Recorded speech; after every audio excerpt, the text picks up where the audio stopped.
Apakah satu hal tentang Jepang yang paling terkenal di dunia? Mungkin jawabannya adalah manga dan anime. Tidak hanya di seluruh dunia, di Jepang sendiri manga juga mendominasi industri penerbitan. Di video ini, kita akan membahas sejarah manga dan anime. Tapi sebelum itu, pastikan sudah melakukan subscribe pada channel ini, menekan like, dan meninggalkan komentar di akhir video. Ada sumber yang bilang kalau sejarah awal manga bermula sangat lama sekali, yaitu abad 12 atau 13. Tapi di sini kita tidak akan mundur sejauh itu. Pertama sekali istilah manga digunakan untuk sebuah karya cerita bergambar, pada tahun 1798 untuk sebuah buku berjudul Shiji no Yukikai. Buku ini ditulis oleh Santo Kyoden. Tahun 1798 tentu sudah lama sekali.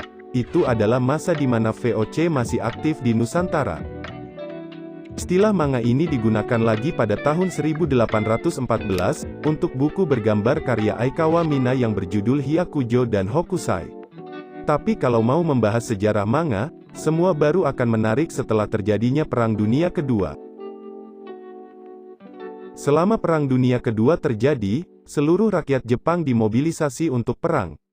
Pada masa itu, para seniman juga dibatasi kebebasannya untuk berkarya. Sebagian dari mereka juga tentu harus masuk dalam militer dan menjadi tentara.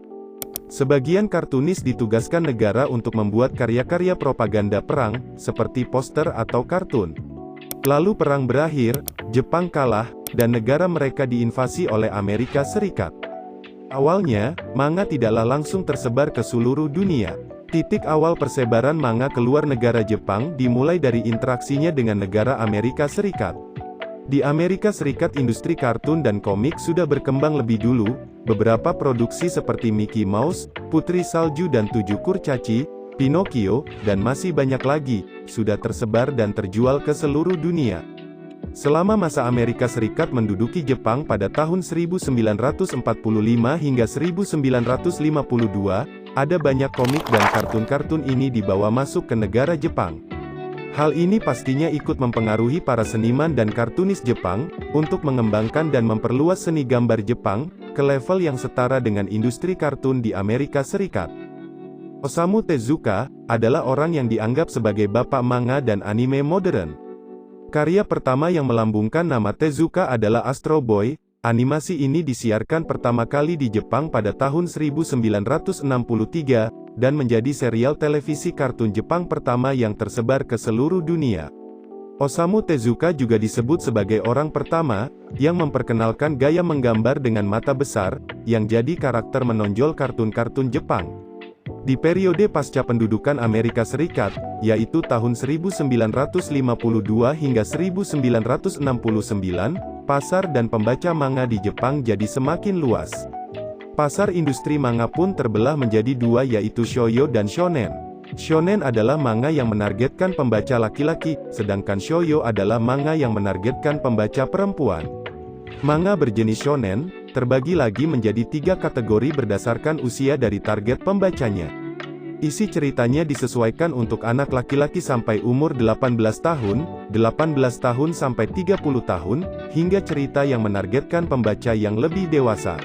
Kenapa manga dan anime jadi sangat populer? Salah satu penyebabnya mungkin adalah variasinya yang sangat banyak.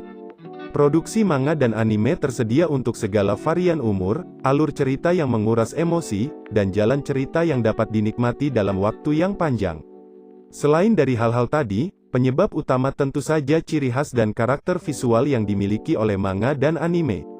Minat pada satu judul manga dan anime juga menular dengan cepat. Satu orang penggemar bisa saja menarik penggemar lain untuk mengikuti judul-judul tertentu. Ketertarikan pada anime atau manga juga seringkali diwariskan, dari seorang kakak kepada adik, orang yang lebih dewasa kepada anak-anak, dan seterusnya. Beberapa karakteristik yang sering kita lihat di manga dan anime adalah emosi dari tokoh-tokoh cerita yang dilebih-lebihkan, khususnya untuk tujuan komedi. Contohnya seperti urat yang keluar dan menonjol dari kepala, keringat yang keluar sangat banyak, dengkuran dan ingus saat tidur, hingga mata berbentuk X saat sebuah karakter jatuh pingsan. Sebagian cerita juga menggambarkan karakter dengan tubuh yang tidak proporsional. Saat ini, popularitas manga dan anime sebagai sebuah pop culture, juga menjadi media yang memperkenalkan budaya-budaya Jepang ke seluruh dunia. Kalian sendiri, manga dan anime apa saja yang jadi favorit kalian? Tulis di kolom komentar di bawah.